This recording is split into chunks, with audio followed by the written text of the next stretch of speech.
Hi there, this is not an art diary. What's up with that?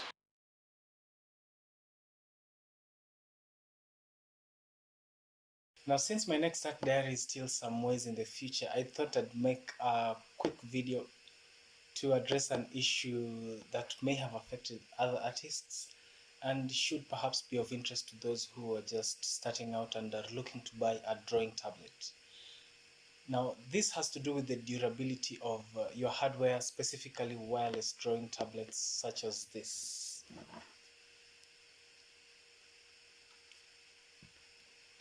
As you can see, I've taken the step of covering up the specific manufacturer's details, the name and any other feature that could be used to identify the specific manufacturer, because I don't consider this to be an issue that is limited to one manufacturer. I think it has more to do with the technology itself. So, although manufacturing defects can cause this issue, there's a lot of room for this issue to be caused by user error. I'd even go as far as saying that the manner in which I use this product probably contributed some ways to the issue. But this isn't about apportioning blame. It's about asking the question, is this a problem you should risk facing in the first place? Now, the issue in question is the swelling of the battery in these wireless devices. So this is the first drawing tablet I bought. That was in early 2019. I was still new to art and I was excited to be able to finally draw digitally. And I watched a lot of reviews of these drawing tablets. This was what I could afford at the time. And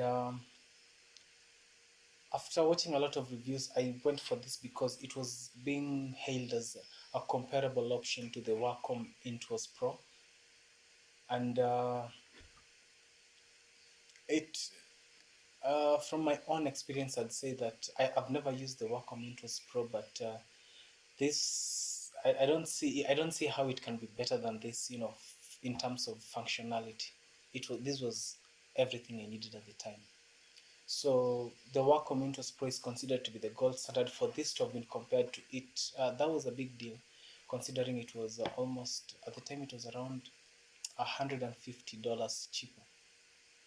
So the wireless option was not really, I don't think it was a priority for me at the time, but it was on the table and it seemed like something nice to have, so it may have influenced me in that direction to go for this particular device. And the thing about the wireless thing, it makes sense at some level, because if you ask anyone with a screen tablet, they'll tell you that there is some benefit to having a wireless setup. So nowadays you'll see that many companies advertising their wireless drawing tablets, they tout them as something that you can use to draw outside. So you can maybe use them to draw on your phone outside the house or something like that, using your phone as a screen. So you won't have to worry about the physical connection. And the truth is, for me, that sort of thing is not really a thing, because if I'm drawing, and even back then, if I was drawing, I was primarily at my desk in front of my computer. And I suspect this is how most artists, most digital artists do their work.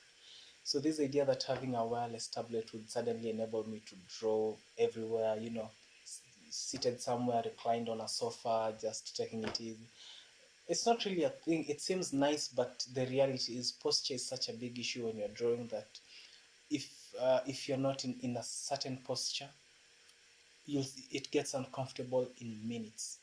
If you go for hours, then you're going to be in pain for some time. So posture doesn't really allow drawing for long periods unless you're in front of a desk, seated in a certain manner. And there's also the issue of using your preferred drawing software. So in my case, my drawing software is on my computer. There's the phone option, but this is such a small size, so it's not really something that I'd consider in a serious situation. So at the end of the day, drawing anywhere but my desk was never really an option, and this probably influenced how I also used this drawing tablet, and that was plugged by cable to my computer. And I used the wireless option for some time, but plugging the tablet in and out, it gets old quite quickly. And there's also the issue that at some point the battery, you start to notice that you have to plug it much more regularly. The battery started to die. I don't know if it was fast or slow, but it seemed fast for me. So at some point I was just like, let me just leave it in, because I don't have time to be plugging this thing in and out every other minute. I guess this is where some of you will be saying, well, this is an open and shut case of user error, because the tab the maybe the wireless tablets are not supposed to be used, plugged in like that. But here's the thing, it's not about whether I made mistakes in how I use the device. It's also about whether these are mistakes that you or some other artist can replicate. Because a technical issue for one user is likely to be a technical issue for many other users. Take an example of these 3-in-1 cables that you get with the screen tablets. When I was doing the research, a lot of the reviews, guys would complain about uh, maneuvering, around these cables. And at the time, I thought, that's not going to be a thing for me. I'd just be so excited to have the screen tablet, I wouldn't even notice that mess.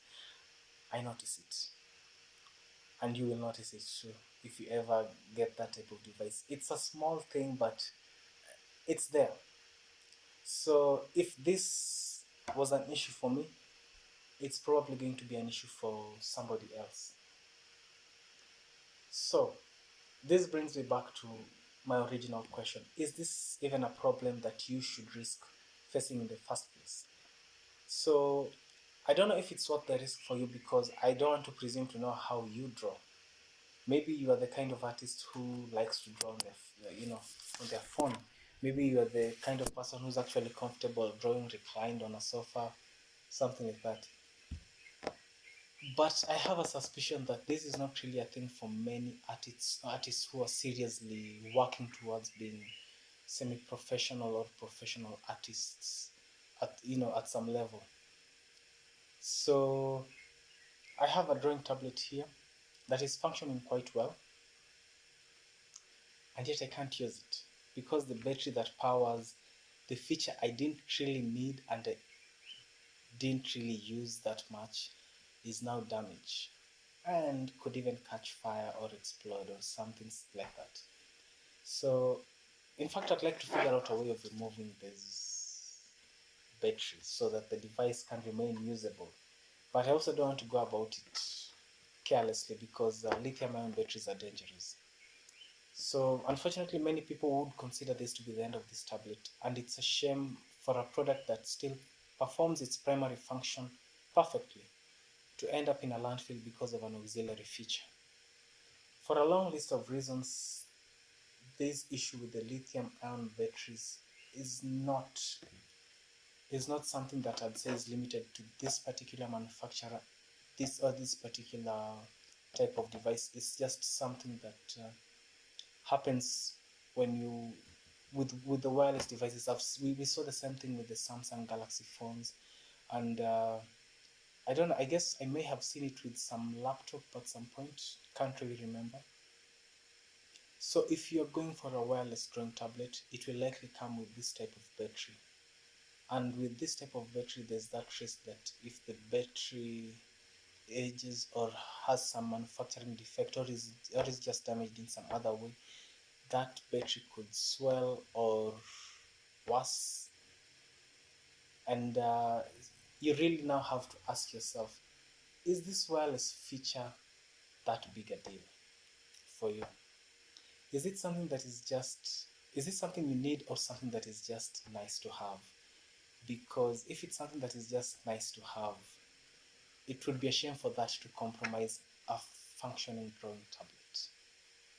And this issue became apparent well outside the 1-year warranty period offered by the manufacturer, so there's also that.